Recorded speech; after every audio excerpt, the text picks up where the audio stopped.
Remember the 5th of November.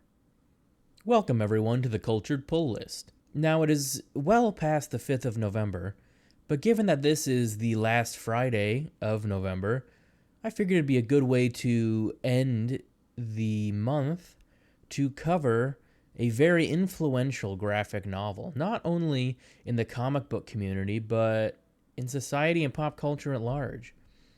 So without further ado, let's get into V for Vendetta.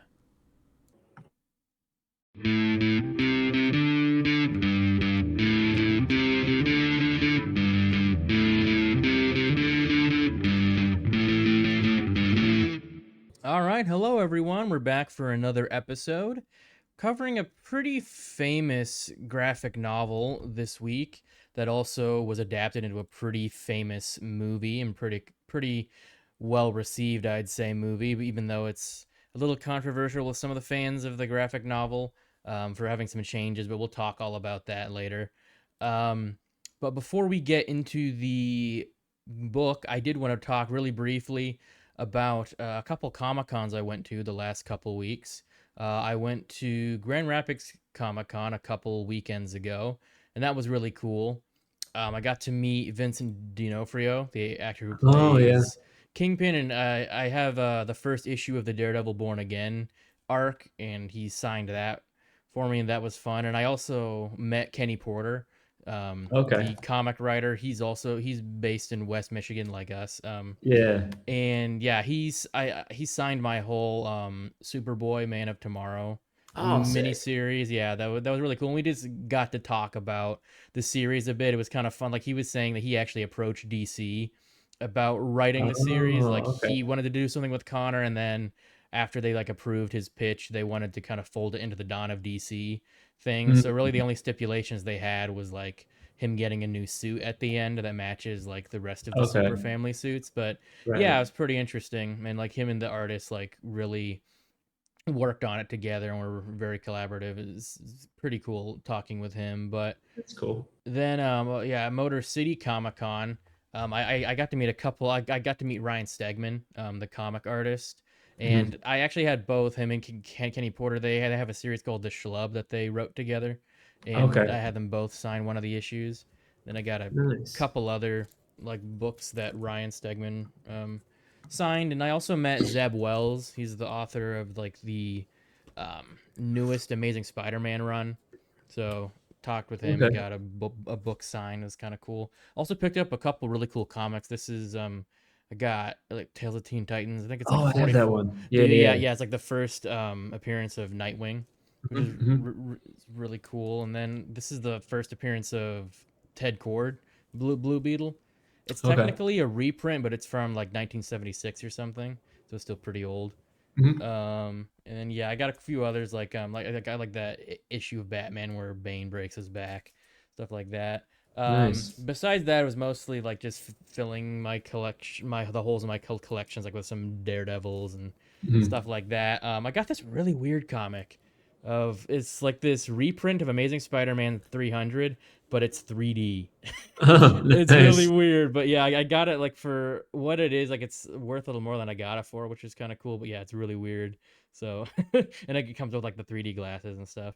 Um, It's pretty cool. yeah, I also got a couple graphic novels. Got this New Mutants, Demon Bear, and Neil Gaiman's Eternals. Oh, I got nice, those both nice. for like really cheap. They were like really discounted. Like this was only like $2. So it's Mm. pretty Sick. nice. Got to meet a few people too, which is cool, including Ralph Macchio. But anyway, let's get into V for Vendetta. So this book was written by Alan Moore with art by David Lloyd and Tony Weir. The inkers were actually no, the colorists were David Lloyd, Steve Whitaker, and Siobhan Dodds, and the letterers were Jenny O'Connor, Steve Craddock, and Alita Fell. And this was published between March 1982 and May 1989. Actually, kind of a weird publishing history with this. Hmm. The first several issues were published in 83 or 82 through 83 with Warrior Comics. Um, and they published like the first, almost the first like 2/3, but then Warrior Comics discontinued. the comic was being printed in, and then several years later, DC bought the rights pretty much to publish the rest. And it was originally published in black and white, um, but then DC under their Vertigo label published the comics that were already published in color, and then published the rest that hadn't been published yet. And there was some extra art done by Tony Weir, like on some of the issues that weren't published yet. Mhm. But David Lloyd did most of it. It was mostly like additional stories.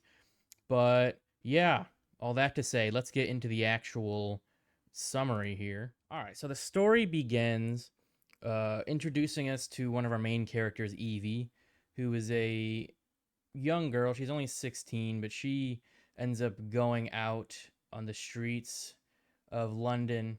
I should probably mention before we really get into it that this takes place in like an alternate like dystopian reality. Like at the time it was the future, but it takes place in 1997, so obviously not the future for us. Right. But and it's basically run by this far right authoritarian government called Northfire, and there are like several major components of the government. Like there's the ear, that's like surveillance, spying on everybody. There's the mouth, which is like the propaganda and news. There's the nose, which is the investigation. Then there's the fingers or like the hand or something, where like they're basically like the secret or special police type Yeah. organization. Um, but yeah, so keeping that in mind, Evie goes out and she is basically attempting to prostitute herself, but this is like the first time she's ever tried to do this, but she's desperate for money. But she ends up propositioning a fingerman, one of the special police officers, and they basically plan on raping and killing her. But then this mysterious figure in a hat and a cloak and a Guy Fawkes mask shows up and kills them, saves Evie, and he ends up taking her with him and showing her this plan that he had to blow up. I think I'm not entirely sure. I think Is it like Parliament, I think? it's the Houses of Parliament. Yeah, it's different in the movie. At the beginning of the movie, he blows up Old Bailey, the Oh, okay. courthouses. But yeah, so he blows up the Houses of Parliament, and the explosions turn into a big firework display that spells out the word V, and then V ends up taking Evie back with him to his um, hideout. Next, we see the voice of Fate, who's pretty much just kind of the propaganda news guy, but apparently, I guess the people in London are made to believe that it's the voice of this like computer that like runs kind of everything in the society. It's Mhm. kind of weird, but and it's called Fate. So they think that this guy, his name is Prothero. They think he's the voice of this computer when he's really just a guy reading off, the news, but it's twisted news. Um, Mhm. and we're also introduced to Derek Almond, who's like the leader of the Finger organization, and Discome, who is the who is in charge of the mouth. And then we go to V's hideout where he shows Evie this wide collection of band things that he has, like band books. He has a jukebox with a bunch of band music. And it seems like most of this band material just kind of goes like it's very Nazi-esque, it just all goes against the kind of theocratic authoritarian government, and a lot of it's like art produced by people of color or stuff like that. So it's yeah. But he shows Evie like his collection is music, introduces her to like Motown music and stuff. Next we see Prothero, the voice of Fate guy, riding in a train with his entourage, but V ends up hitching a ride on the train and ends up killing his entourage and kidnapping Prothero, leaving this white rose behind. So then we're introduced to Eric Finch, who is the chief inspector tasked with finding V and capturing him. And he investigates the car, the train car that Prothero was in, and sees a V painted on the wall and the white rose that V left.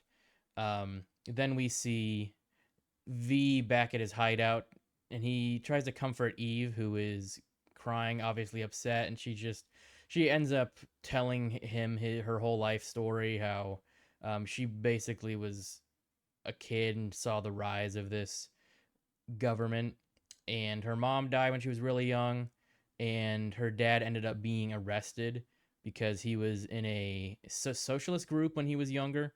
Mm. um, and she ends up being put to work in this like matchmaking factory or something where Yeah, they make matches. It's not matchmaking. That's a different thing. right, yeah, right, like they make matches and put them in matchboxes. Yeah. Right, right, right. It seems like that's where like a lot of the orphan kids go, are sent, but a lot of them turn to prostitution because they just aren't given enough to live on. And yeah, so V says that he's going to take care of Evie from now on.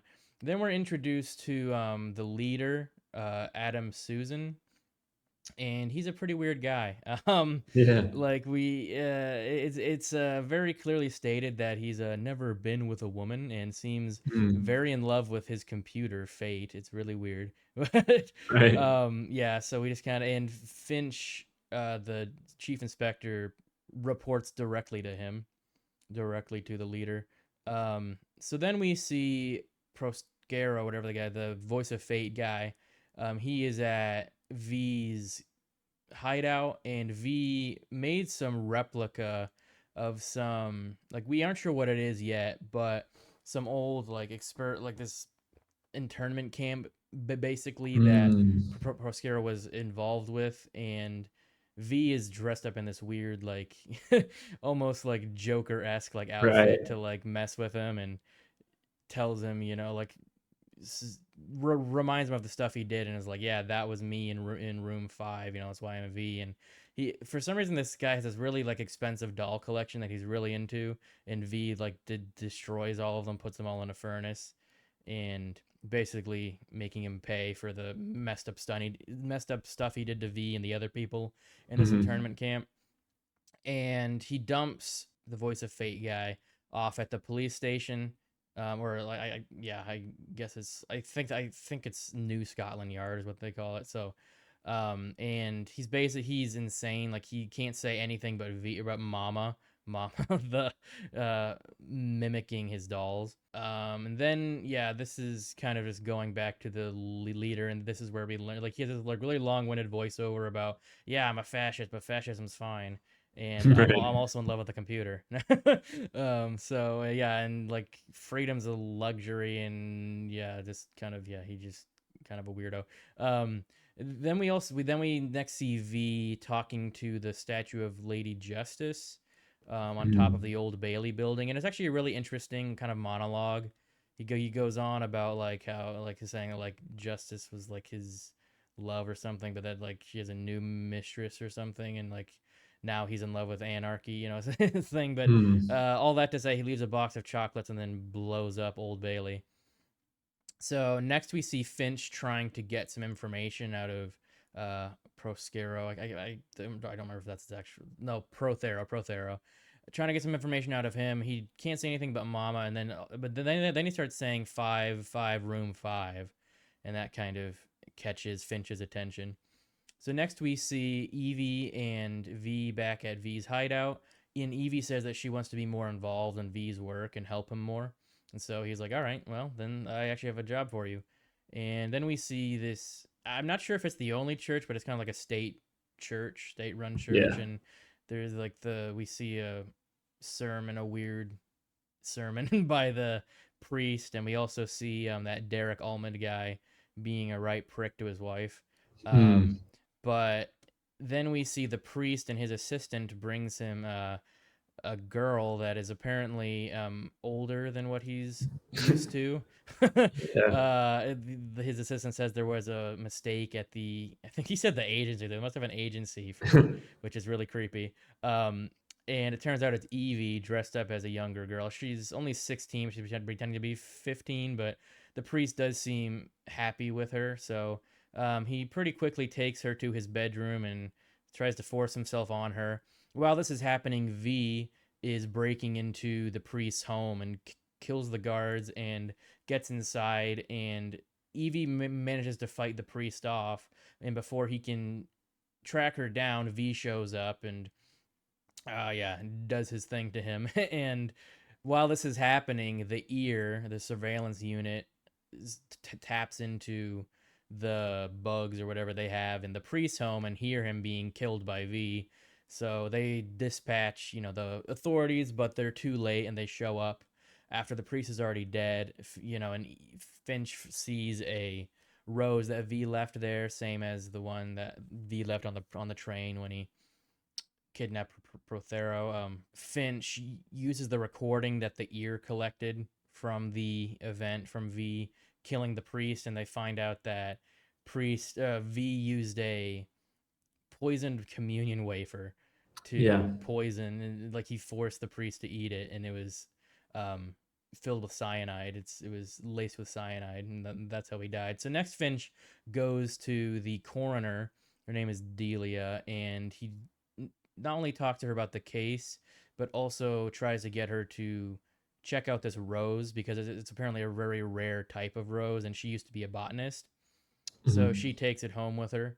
And next we see V and Evie back at his place, and Evie is upset because she didn't realize V was going to kill the priest, and she's upset about it, and she basically tells him that she's not going to be involved with killing anybody anymore. Then we go to Derek Allman's place, and he's again being a right prick to his wife, and she kind of tries to stand up to him, but he ends up smacking her around and screaming at her, and just being awful. And then we see V kind of stalking the doctor Delia, and she is obviously troubled, and we see that she's kind of having a flashback of this figure standing with fire all around him, staring at her. So next we see Finch and his assistant Dominic trying to figure out what V's plan is and just like who he is, and they end up following that lead of room 5, and apparently the only place that they can find, the only internment camp or anything that they can find that had room 5, that numbered their doors, their rooms with Roman numerals was the specific one, and they find out, they cross-reference it and find that Prothero was involved in there, and they look at the list of people who were in charge of the camp and find that all of them were killed, realizing that V has been picking them off one by one for the last several years. And they also realize that the coroner, Delia, they find out that she was involved with the camp as well. So Finch gets on getting authorities to her, but it's a little late as V is already in Delia's room, and she wakes up and sees him standing there and says, are you here to kill me? And he says, yes. And she says, oh, thank God, because she's been riddled with guilt for so many years over what she did at the camp. So then we go back to Derek Allman, and he comes into his wife's room very drunk and puts a gun to her face, but he didn't load it. And he just says, bang. He says, it's not, I didn't load it, at least not tonight. And that's actually important in a little bit. So Chief Inspector Finch tells Allman about Allman to go to Delia's house because V is either there or going to be there soon, not knowing that V is already there.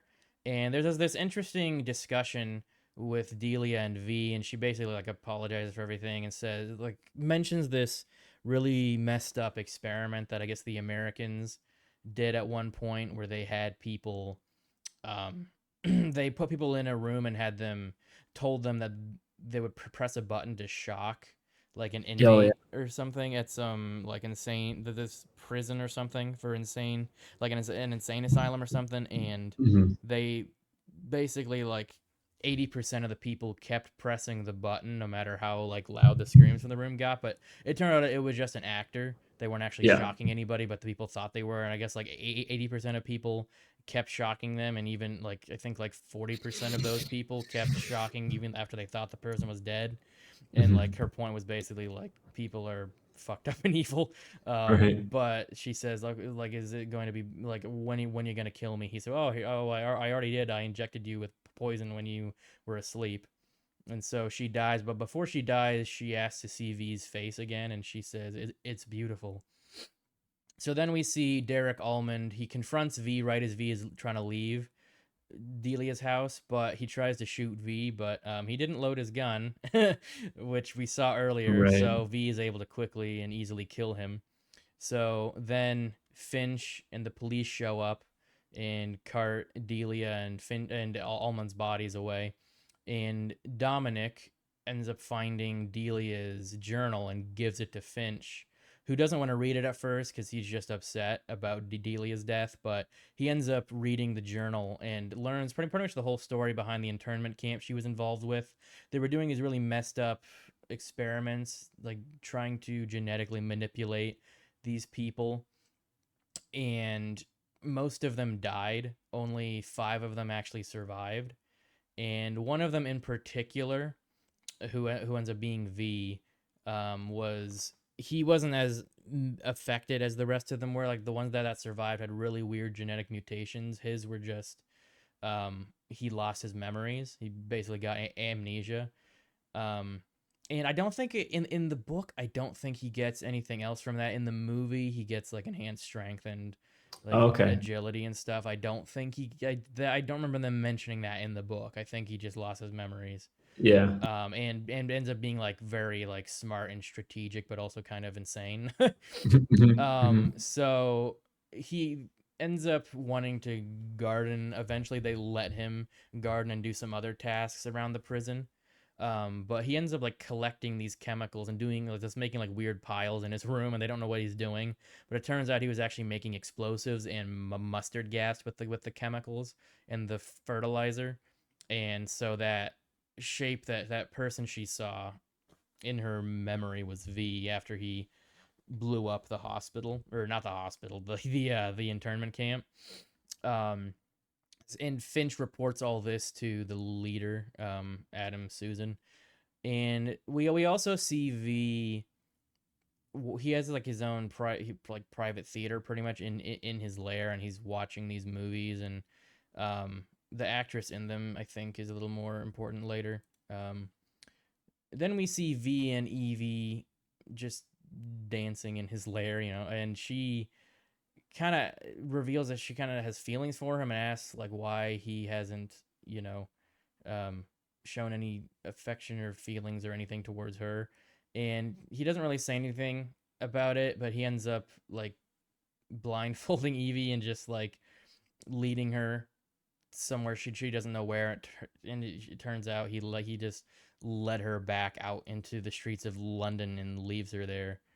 Um, and it seemed like for a second Evie suspected that he was her father for some Yeah. reason, but he was like he sort of entertained it for a second, then he's like, "No, your dad's dead." um, so then he leaves Evie there in the streets of London.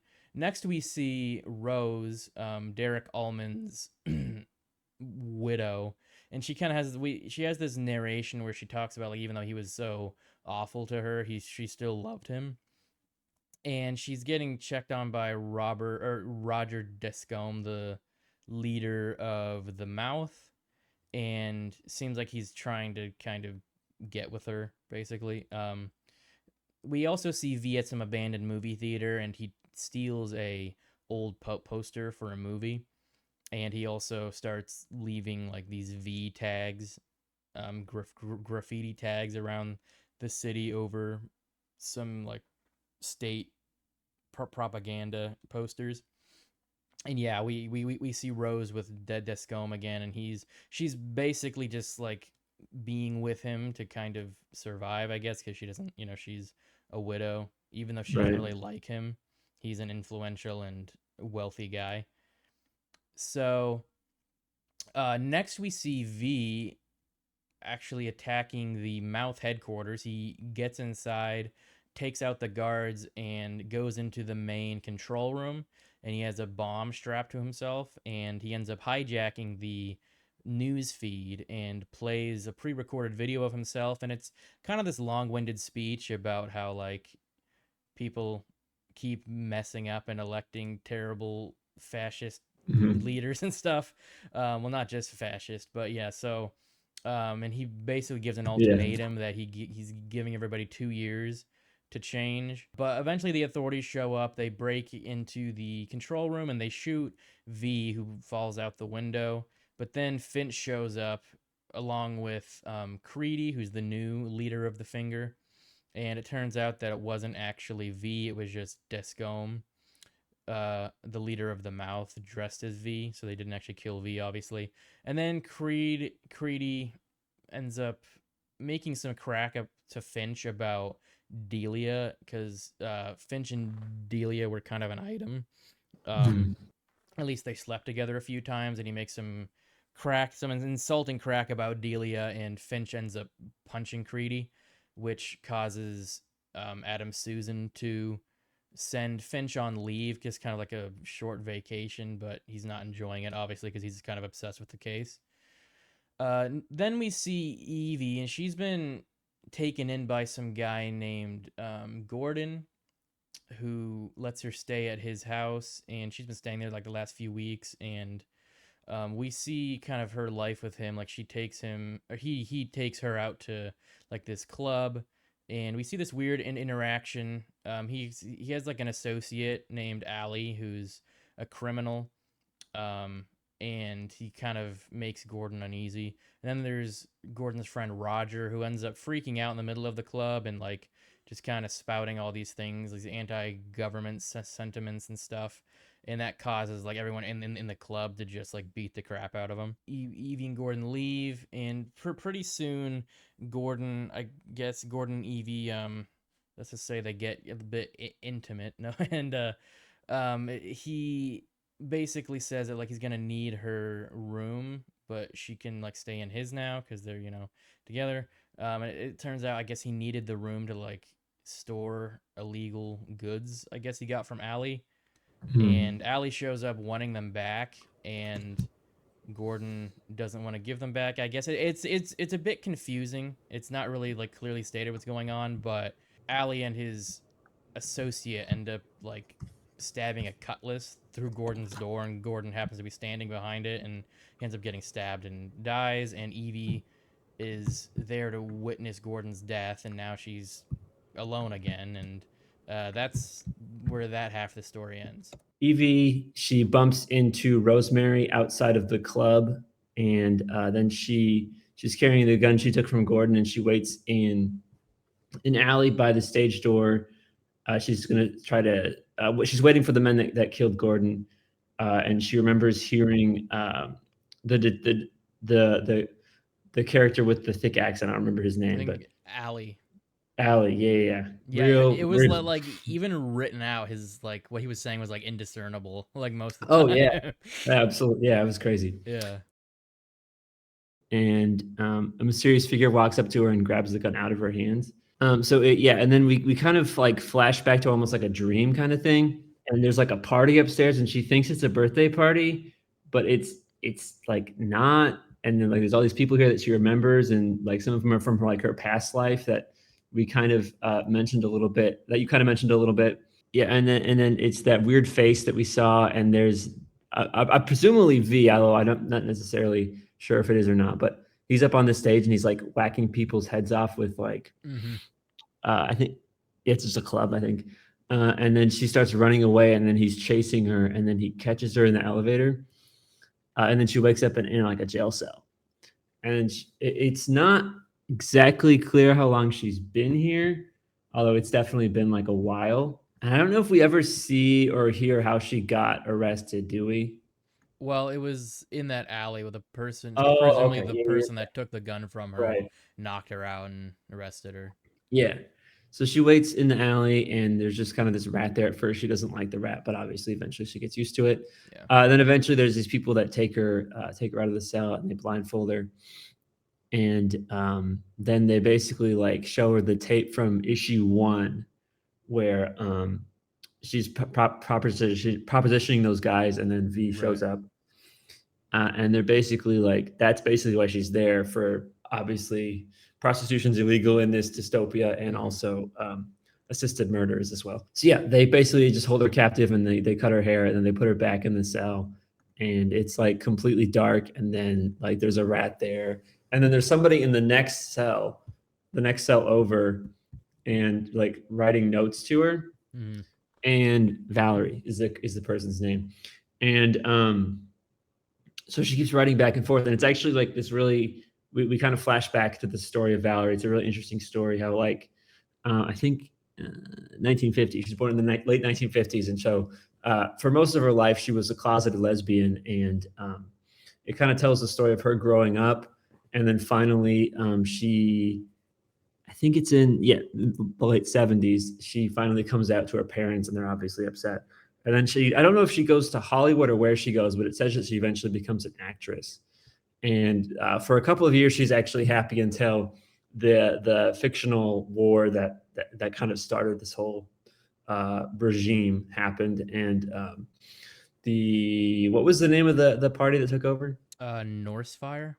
Norse Fire. Yeah, Norse Fire comes into power, and obviously they don't not particularly fond of lesbians, so they Yeah, no. lock up Valerie and her. I think they. I didn't know if it said if they were married or not, but Yeah, I don't think it says. Valerie and her significant other both get locked up, and they are separated. So one thing I actually missed was that Ruth, Valerie's significant other, actually like betrayed her to Norse Fire. Right, yeah, because they like captured and tortured her, right? Yeah. And then basically Ruth told the authorities that Valerie seduced her, Oh, and right, yeah. then after that Ruth killed herself, and then Valerie kind of just goes on about talking about how like they can take a lot, but as long as you have that 1 inch of like integrity and honesty and all that stuff, like they can't take that away from you, and that's kind of like her. I went back. That's kind of like her whole thing. Hmm. Um, as long as you hold on to that 1 inch, that you're fine. And then basically she says that because Ruth betrayed her, she lost that 1 inch, and that's why she ended up killing herself. Back to Evie. They're holding they have her in like interrogation room, and they basically say to her, it's like, okay, you can either renounce V, or we're going to take you behind the shed and we're going to shoot you. And she's like, yeah, I mean, you can just kill me at this point. Like, I don't even care. And they're Hmm. like, okay, you're free. And she's like, what? Yeah. And then she realizes that this whole thing, like, they're robots, and like it was pre-recording the whole interrogation thing, Hmm. and like the whole thing was fake. And she realizes that V was kind of the one behind the whole thing. Hmm. And obviously she's mad because of course she is. Yeah. I mean, he only tortured her for a few months. No big deal.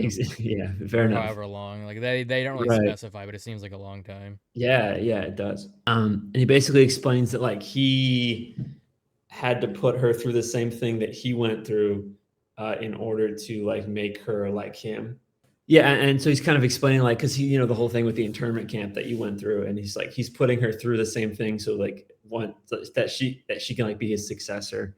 Hmm. And obviously she's pretty upset at that. But then like eventually she has like this moment where like she breaks, and it's like this epiphany, and like there's apparently like the final step is like standing naked in the rain or whatever. Hmm. That's what she does, and she's like, okay, I get it now. And then I believe we jump forward almost a year, right? Yeah, To yeah. There's a yeah. lot of time jumps Mhm. because it takes place over like 2 years almost or something. Yeah. So V, yeah, we kind of meet up with the nose, Mr. Finch at the nose, Hmm. talking about how like it's been a while since they've seen any sighting of V, and that it might actually be over. But then back in the in the base, it's called the Shadow Gallery. They're at the piano, and they share a little kiss, and she's talking about basically where we left off. She's talking about how she was um, in prison, and then he's like, she asked him like, what of it was real and what was made up, and he basically says that he made up the whole thing except for Valerie. That Right. Valerie was a real person that he encountered while at the internment camp. Yeah, and the notes that he passed her were actually Yes, notes yeah. that were passed to him. The poster from earlier turns out to be Valerie. Yeah, and I think the And, movies he was watching were her movies. yeah. And then we meet catch up with Rosemary, who's backstage at the Kitty Cat Killer Club, Hmm. and she's actually become a showgirl. and she basically talks about how like she doesn't feel very well, and the guy's like, "Oh, that's okay, I'll keep you company," and obviously, Yeah. we know what that means. Yeah. Yeah, and then we go back to the shadow gallery where V shows Evie all the roses, and he explains that they're growing in for Valerie, Hmm. and then he gives every time he kills somebody, he gives them a rose. Yeah, and then there's this moment where uh, he explains obviously that every rose is like a living thing, and so it has value. And he says he doesn't pick a rose lightly, and so he tells her to pick a rose, but then she decides not to, choosing to let it live instead. We meet back up with the with Mr. Etheridge at the ear, and Dominic comes in and he asks if he's seen Finch lately. He says he hasn't, and they go on talking about the terrorist case. And again, they still think it's over because they haven't heard from him in like a year. Yeah, and so there's this moment at the Shadow Gallery where Evie is sort of emptying out her room because she's just getting rid of things that she doesn't need anymore. And V says like, "Oh yeah, it's about just like growing and moving on and letting stuff go." Uh, he took a very literal thing and kind of made it more symbolic. Right. Yeah. Yeah, and then on the top of the roof, he's like conducting an orchestra, and then in time with the music, I guess all the buildings explode. And all while this is happening, there's the leader kind of standing in front of the computer, and he's sort of like you mentioned earlier, he's kind of just like in love with this computer. He just kind of goes on about some weird ramblings. Yeah. Yeah. Like he wants it to love him back. It's Yeah, really weird. yeah. And then all the buildings explode, and then while this is happening, V gets a hold of the surveillance, yeah, the video surveillance. Oh, okay. He like intercepts Oh. the signal, so like they're still transmitting the video, but they're no longer Hmm. going to like the surveillance state. I guess they're just going to like Oh, right. to his little thing. Right. And then there's this we open up the next part with this girl. She's walking through the streets and she realizes that the camera isn't like watching her. I don't know how she can tell, but she basically deduces that. And then so she puts a little graffiti on the wall. She graffitis bollocks onto the Yeah. wall. um, and we come back to the leader who's sitting in his room contemplating like how he was able to get a to he was able to intercept the signal, and he's talking about how like without Creedy, the voice of the computer, it's hard to like keep a good standing with the public. Hmm. And then there's this bit where soldiers are marching through because now it's like public knowledge that the surveillance is kind of offline. Right. So at first, the people don't really know what to do because there's soldiers marching through and they kind of just like stand there. But as soon as the soldiers leave, that's when they start rioting. Yeah, and during this, Rosemary goes to Alistair at the club and buys a gun from him, and it takes some convincing, but she has apparently some money from either the prostitution or leftover from her husband, but she's able to buy the gun. And yeah, it just kind of cuts back to I guess during this, V is sort of making a broadcast of his own, and he's broadcasting to the people. So it's cutting back between the riots, Rosemary, and V's broadcast. And so this is kind of where, sort of abruptly, almost, um, V is talking to Evie about how like now is like they've made it to the Right. part in their crusade where they're no longer agents of anarchy, but they're sort of agents of like rebirth. So like now Hmm. he basically just describes it like anarchy is destroying everything, and then in that rubble you sort of build something new. And so they're on to like the second part of that whole Hmm. thing, I guess. Yeah, and then we cut back to the leader again, who's just doing creepy stuff with his computer still. Um, Rosemary meets up with Alistair, who agreed to sell her the gun. He gives it to her, and then she leaves immediately. And there are still riots happening. Oh yeah, and then as soon as she leaves, there's a group of fingermen who approach Alistair, the guy who sold the gun, with a really thick accent, and they basically like recruit him, and because they're building like a new peacekeeper corps just to kind of combat the riots Mm. happening. So we're back at the new headquarters for the Nose. Dominic is talking. He's assumed the new position because Mr. Finch has mysteriously disappeared, and they're receiving like love notes in the mail for some reason. And we cut back to the club where Alistair is recruiting more gangsters to help him fight the riots. And Mr. Creedy's there, and he asks Allie like, "Oh, how's the work going?" And then how many he's recruited so far, and he's kind of like implies that like if all goes well, Alistair could have like a permanent like position in the new order that they're trying to build. And all the while, this is kind of intercut with V stacking up dominoes. We don't really know what that means yet, but it's going to be important later. Alistair goes to Helen, who's married to Conrad, the head of the Eye, and Helen tells Alistair that Creedy is planning a coup, and Alistair pretends he doesn't know, but obviously he was recruited to be part of the coup.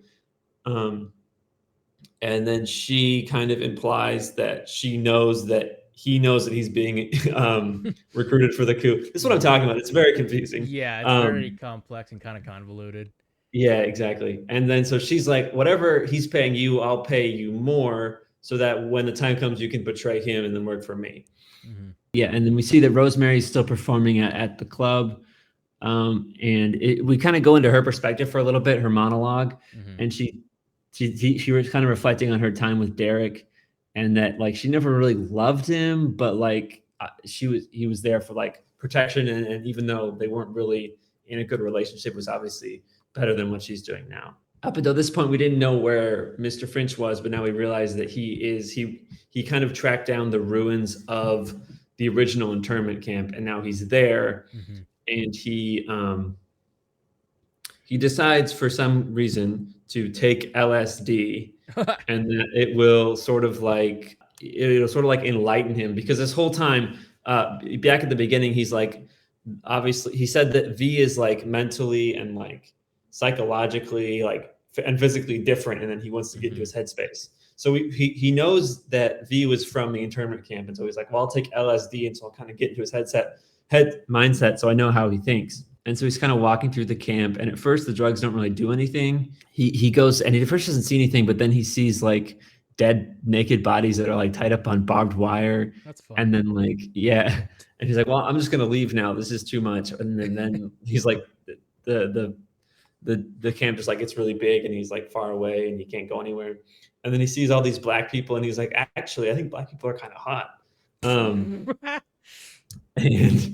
And then he's like in a prison uniform, and then he meets up with somebody. I'm not really sure if we know who it is, if we met her yet. Her name is Delia. Yeah. That was the coroner that V killed, because she was involved with the internment camp, and they were like kind of together for a bit. Right. And she's like making him food, but then the bishop guy shows up, and like they take him away, and then he has a very similar moment that Evie had a few issues ago. And like he ends up naked in the rain, and he has like his epiphany, but his is at Stonehenge for some reason. Nice. I'm not sure if it's literally Stonehenge or if it's like a metaphor, but I don't know. I mean, it's got to be a metaphor. There's no way he traveled all the way to Stonehenge. Right. At least you would think not. I don't know. Oh yeah, and so this is the part where Evie starts to get kind of upset at V because he hasn't really done anything recently, and every time he tries to ask her something, he basically responds like cryptically and doesn't really give her any straight answers. And then he's kind of leading her through the lair, and he kind of reveals to her that he has his own fake computer, and this is where we see that like he's been intercepting all of the surveillance images, and he's just been watching them. He has all the screens, so he can kind of, every camera is still on, but instead of going to the government, it just goes directly to him. Okay, yeah, and then he kind of go through a bunch of different other rooms. He's kind of showing her that she hasn't been to yet. There's like obviously there's the TV room that we saw. There's also like a knowledge room with like books and a bunch of chemicals for science stuff. And then they go back to the garden, which he reiterates that he has a rose for everyone he wants to kill, and then she mentions, do you have a rose for the leader? And he's like, no, I have a special rose for the leader. Yeah, and so we kind of cut through a bunch of things at first over here, and we cut through Conrad and Helen, and then cut back to the leader, and they're kind of explaining how, like, within the administration, it's kind of common knowledge that the leader is insane and he's losing favor amongst the population. And so they are going to have like a parade in order to boost up morale with the people. And yeah, Conrad's talking to his wife, and we kind of realize that he's sort of like a beta male and she's like a dominatrix. And it's kind of weird. Not the best relationship going on there. And then in the middle panel here, Mr. Creedy meets with Alistair, and they're talking, and they're kind of conspiring against ways to overtake the leader. And then we have Rosemary over here. She's dressing herself and looking at an old photograph of Derek. And then right before she leaves the room, she takes the gun and then knocks over the photo. So that's Helen, right? She's because she's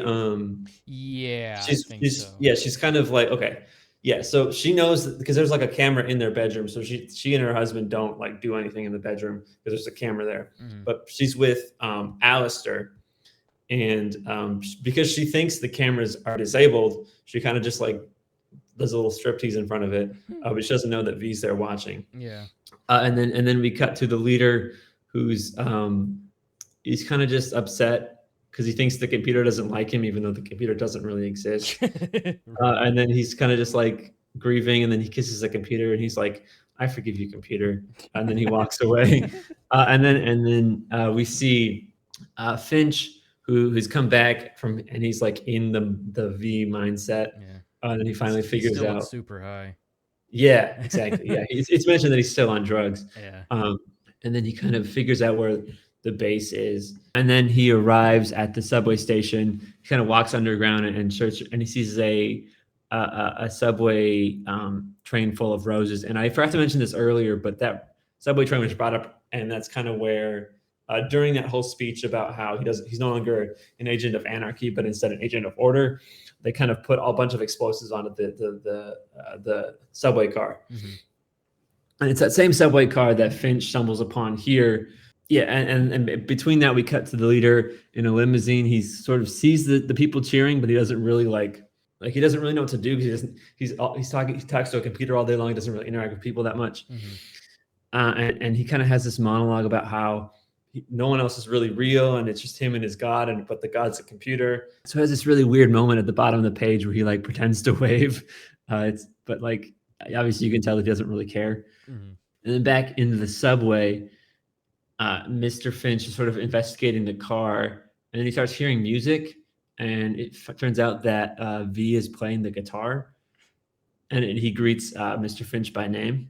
And then back to the parade, we see Rosemary with her gun, and she's kind of following the car in the crowd, and she kind of like, we see in her monologue that she's kind of just given up, and she's like, I'm just gonna kill the guy, and whatever happens to me doesn't matter because my life is kind of meaningless at this point. So then we cut between her and Mr. Finch in the subway, and they both kind of fire their weapons at the same time. Rosemary killing the leader, and Mr. Finch critically wounding V. But then at the same time, V is able to stab him and then run away pretty quickly. At the hospital with the leader, and he's basically telling the doctor that it's completely pointless to try to save his life because half of his head is just gone. And like the whole government's in chaos. Helen goes and she asks Conrad what's going on, but before Conrad can say anything, Creedy makes an announcement. Yeah, and he basically says that because the leader is dead, the leadership will just pass over to the finger. And then he basically says that as the head of the new government, he will track down V, who's obviously, he says, is planning another attack. But before he can say anything more, he hears Mr. Finch stumble into the hospital. He's like, no, he's dead. I killed him. And we're flashing back between that scene and also the trail of blood that V leaves behind him as he sort of flees the scene. Helen and Conrad talk about V's death. And though Finch is, he's still clearly insane and on a lot of drugs, Helen's basically, Helen deduces that he's probably telling the truth. And she tells her husband and Creedy that, she tells Conrad that Creedy's thinks he's in charge of the new government, but by the time that its night comes around, she will be the new head because all of this weird coup they're planning. She leaves, and then a messenger delivers a package to Conrad, and he looks at it and he's kind of doesn't know what it is. Okay, let me see. Yeah, so he gets a package and he doesn't really know what it is. Yeah, Mr. Finch, and so we kept between him opening his package and Mr. Finch talking to Dominic, and they're kind of just Finch is, he's still on a lot of drugs and he had that weird mental breakdown. And then Finch is like, yeah, he's got to be dead because there's so much blood. I killed him. He said he was fast enough. He kind of implies that he almost wanted to get shot because he didn't. He obviously moved fast. He's very agile, and so because he wasn't agile in this particular moment, he maybe theorizes that he wanted to die.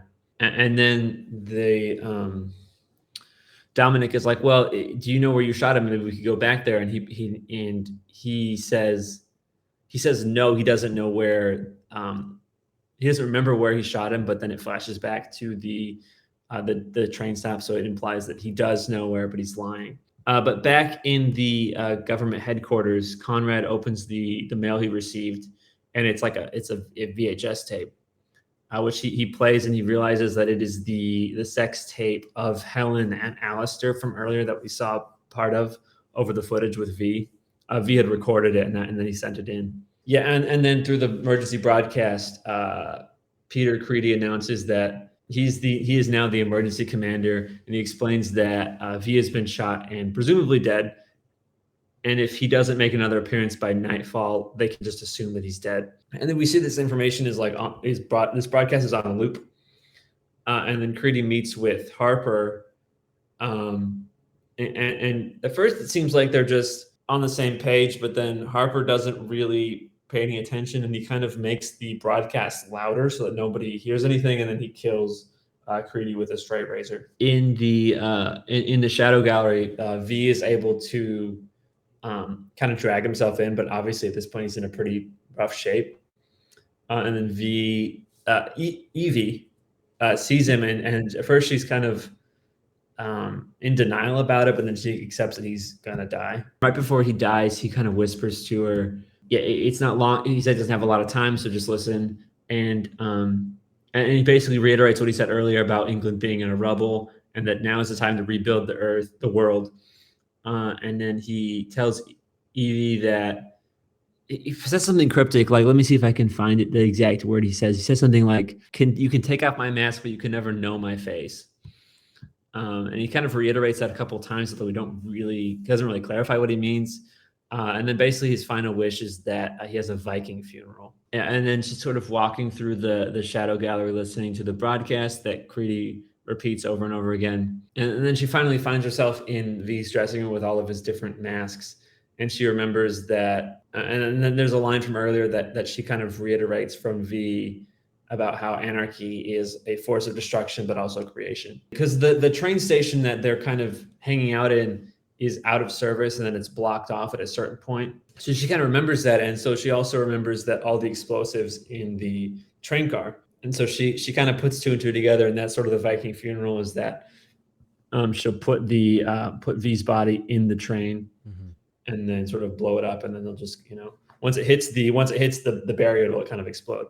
But before she does that, there's this cool little moment where she's thinking about herself, whether she wants to take the mask off or not, and she keeps envisioning like different faces underneath the mask, because it could literally be anybody. Yeah, kind of the whole point. But then she realizes that it doesn't really matter who's under the mask, as long as the mask itself is more of a movement. And we kind of get a close up of her mouth, and it kind of resembles the Guy Fawkes mask. Yeah, and so then Finch and Dominic are kind of looking down from a tower at all of the chaos happening, and they kind of talk about the use of symbols and how V is obviously he used symbols really well to kind of persuade the public. And then we go back to Alistair, who arrives at Helen's house, and he's basically talking about how their whole plan, they were conspiring against her husband, and the husband was expecting his wife to show up because he was going to kill his wife, but he accidentally kills Alistair instead. And they kind of have a fight. Alistair walks into the room and he sees the sex tape playing, and then Conrad attacks him with a wrench, killing him. But before Alistair dies, he's able to get a fatal slash at Conrad with his razor. Shortly after that, Helen comes back and she enters and she hears Harper's voice, but it's coming from the TV. And she's talking to him because she thinks it's actually him, but it's actually just the voice on the TV. Mm-hmm. And she walks into the room and she sees him lying there on the ground. And she's sort of upset that like he's the one dying and not Alistair, because all the whole conspiracy is going back and forth. And then he kind of begs her to take her to the doctor, but instead, she kind of is mad at him that he ruined everything. And her plan was for Conrad, Helen, and Alistair to kind of rule the government together. And then she's just sort of mad at him, so she kind of mocks, and she says, "Well, you always love to watch." And so she puts a camera on him as he's dying, and so he kind of like can see himself dying on the TV in real time. And then people are continuing to riot in London, despite the orders from the government. Yeah, and then there's like a loud sound, and we see somebody in a V mask, presumably Evie, standing up on top of a building. She speaks into a microphone and she introduces herself as V. And she says the death of V was greatly exaggerated. And she announces that tomorrow the location of the head will be destroyed. And then she says basically that there's going to be a choice whether for the people of England, whether they want to live under fascism or they want to live free lives. After giving this speech, she kind of runs off the roof, and this sort of invigorates the speech, sort of invigorates the people, and then they begin to attack the police. And then Dominic tries to escape, but he gets wounded. And just as he's about to collapse, he kind of sees V, and that's like the last thing he sees is the mask before he dies. Yeah, and then at the end, this is sort of when she's giving him his Viking funeral. He stands over, she gives kind of like a eulogy of sorts, and before she, puts the body in like a coffin, and then just like I mentioned earlier, she sort of lets the train go, and then it kind of hits the bearer and explodes. And then she puts back on the mask, and while she's monologuing about how difficult it's going to be, but how important it is as well, the task that lies ahead. And she sees Dominic. Well, I guess I made a mistake earlier. He didn't die, but she sees him lying on the floor, and she kind of explains that this is the Shadow Gallery. This is a new home, and outside the final couple panels of the book, Finch is sort of out with a homeless group, sort of hanging out by a fire, and then he runs into Helen, and she recognizes him. And she's super excited because she's like, "Oh, we can work together. We can build a new government." Yeah, but then she kind of just pushes her away, and he kind of she calls him a queer, and then yells that all the police officers are the same, and then but it's just kind of indifferent to the whole thing, and he just kind of walks off into the distance, and that is the end of this story. All right, so V for Vendetta. What did you think of this overall? I think for the most part I liked it. Up until like issue 6 or 7, I liked it, but then it kind of the ending kind of got a little bit too convoluted. Yeah. Yeah, I feel this. I feel like in general, it's just a really like weighty story. It Yes, definitely could very have been dense. trimmed down a lot. Like I like the bare bones of it, the overall Yeah. story in general. There is like some weird stuff and stuff that doesn't make a whole lot of sense. Like Mm-hmm. why Finch shot V is like a big like why did he? Because like he took LSD to like I guess the whole time, yeah, like yeah, it's kind of weird because there is a big difference between the character of Finch in the movie and the comics. Okay. Have you seen the movie?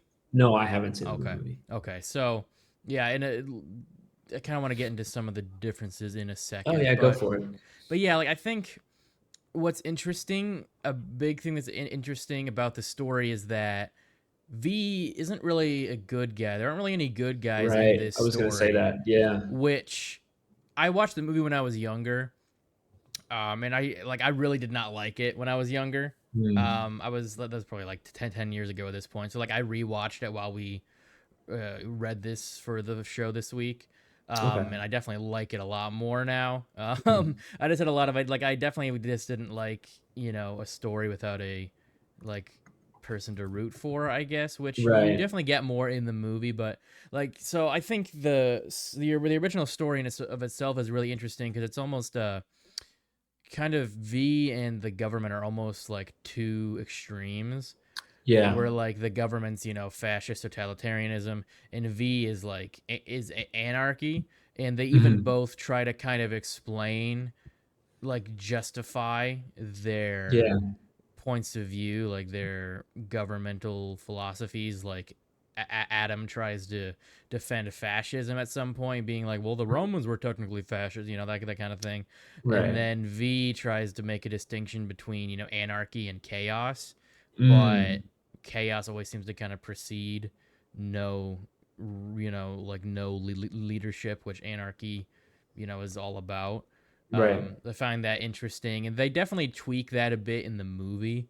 In the movie, he's not a straight up anarchist. He just wants to overthrow the regime, Hmm.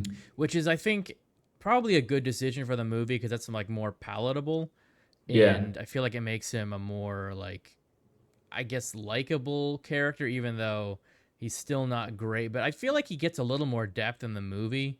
Maybe it's Okay. just because the book is a little bit like confusing about a lot of Hmm. stuff, so it's not really it's hard to get a firm grasp on V. Um, Another thing I find interesting is that he even used Guy Fawkes to begin with as an Yeah. inspiration, because if you look up like the actual like gunpowder plot that Guy Fawkes is famous for, they were basically trying to kill King James the First, Hmm. because of his persecution of Catholics, and they were trying to Yeah. replace him with a Catholic ruler, Hmm. basically. So it's like very much against what like V was about. Right. He was not about installing a new government, and quite the opposite, being an anarchist.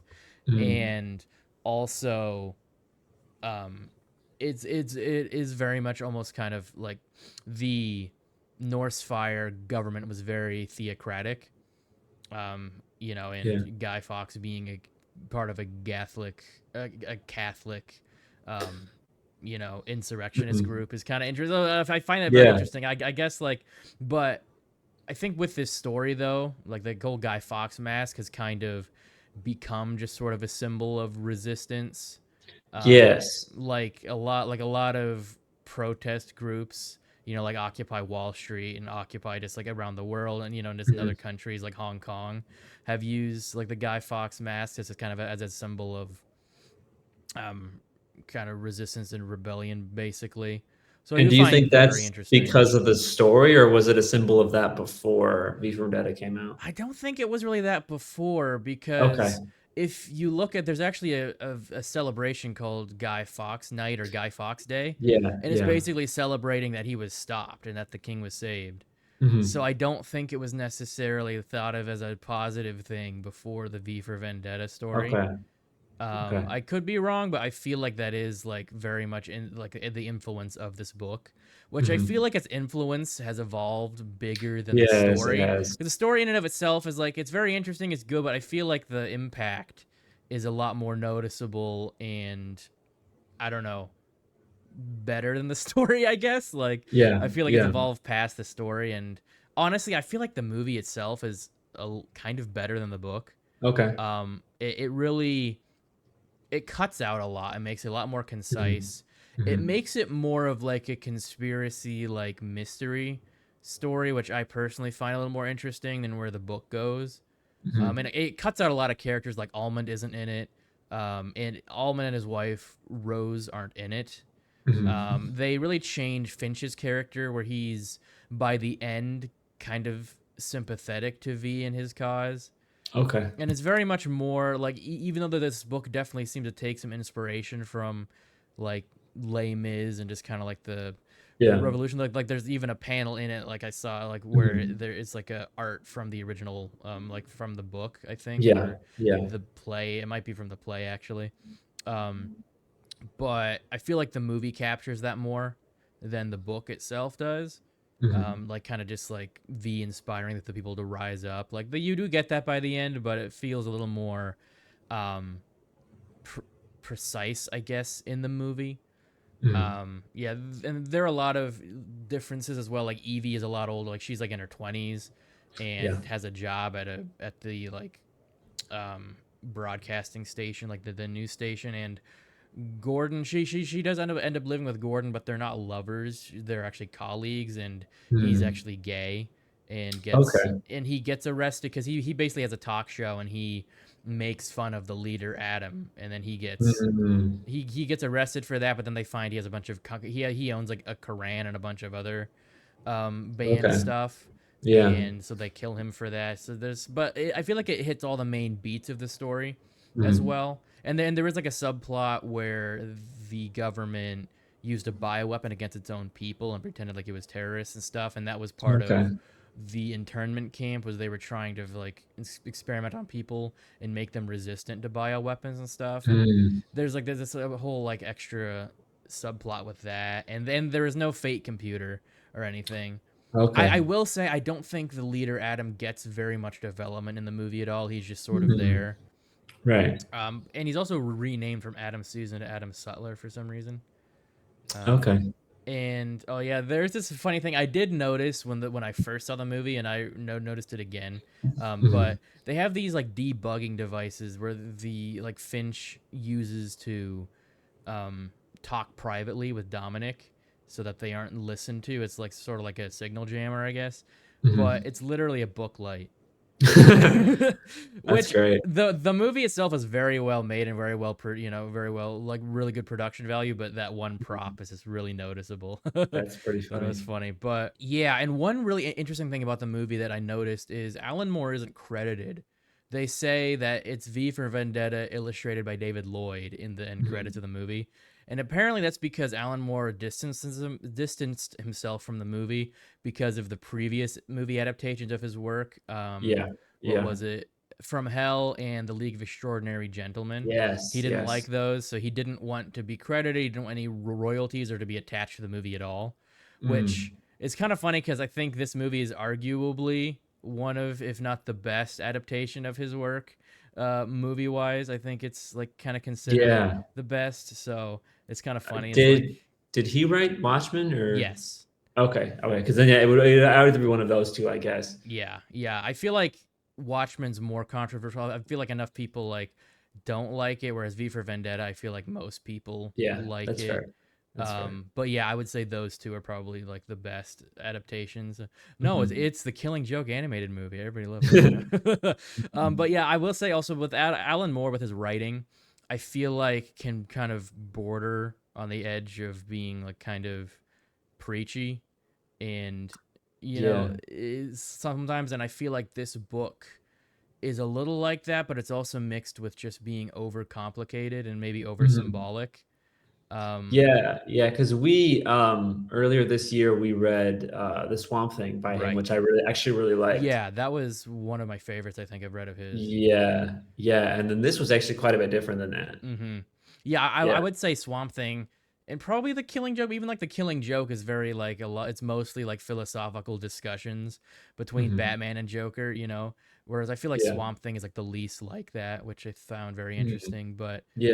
yeah, so overall, very interesting story. Like I'm glad I Very read it because interesting. it's so Yeah. iconic, Right. but it was kind of a slog to get through sometimes, to be honest Yes, with you. it was. uh, Yeah. but yeah, any other thoughts before we wrap up? No, I think we covered it. Okay, so what's your cultured pick this week?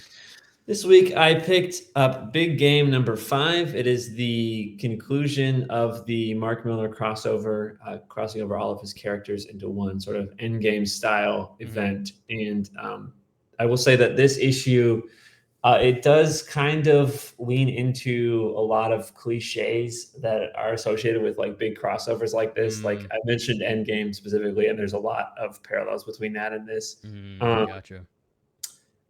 so it does kind of get bogged down by that a little bit, Mm-hmm. and there was some choices with Kick-Ass specifically that I think I disagree with. I don't think it really goes along with his character. But that Mm, being said, I think this is a good enough conclusion to the story that I actually really enjoyed, and so cool. it was good, but there were some things that were holding it back from being like great. Sure, sure. Interesting. Yeah, I do want to read that eventually. I mean, it's only a Yeah, I mean, five-part yeah, miniseries, so yeah. yeah. Overall, it was pretty good. I would recommend this series overall. Cool. So my pick this week, it just came out a few days ago, is Superior Yeah. Spider-Man. This is like a relaunch, like a new Hmm. series. Um, I own like the entire original Superior Spider-Man series, Oh so I yeah. was very interested to get into this, and they had like a prelude to this. It was like a one Hmm. shot, the Superior Hmm. Spider-Man Returns, and this really follows that, where there's like this whole thing kind of rests on retcons because Hmm. they're going back to when Doc Ock was in Spider-Man's body and everything, and like he apparently created this really powerful villain. He's basically like the Human Torch if the Human Torch were like constantly in his like hottest state. Hmm. It's kind of that I do kind of like that aspect to it. It's kind of interesting to have like a really powerful Spider-Man villain, and she's like trying to take revenge on Spider-Man because Doc Ock wronged her when he was Spider-Man, kind of thing. And Hmm. she was like imprisoned for several years. And what's really interesting about this issue is both it mostly focuses on like current day Spider-Man, Mm. but also Doc Ock is around, and he's slowly getting back his memories as when he was Superior Spider-Man. Okay. Um, and then there is like a secondary story towards the end where it kind of goes back in time and shows like kind of a something that a retcon like thing that Hmm. happened back when. So like it's Right. definitely interesting. There's some interesting concepts. I'm not sure where it's going. I'm kind of curious if it's going to be a mini series or like a really long series. Like the original was Mm. like 30 something issues, and I Yeah. kind of wonder how long the novelty can last. Like I'm kind Mm. of thinking like I don't know if they can really make a whole 30 something issue series off of these like retcons basically, Right. but I feel like they could probably do like a 7 or 8 issue like mini series, and Yeah. that could be really interesting. I Hmm. just kind of hope it doesn't turn into this kind of a money grab or just trying to like sell Right. comics and be like, oh, Superior Spider-Man's back. I hope they Mm. actually, I mean, it is the original writers of Superior Spider-Man, Dan Slott, Yeah. and he wrote Spider-Man for a long time and he's done a lot of good Hmm. stories, so I hope Yeah. it's good. But I feel like it's too early to tell with this issue. It was interesting enough, but Hmm. I'm curious to see like where they go with it. Right. But yeah, that is our show for this week. Thanks so Yeah. much for joining us and for watching this episode. Yeah.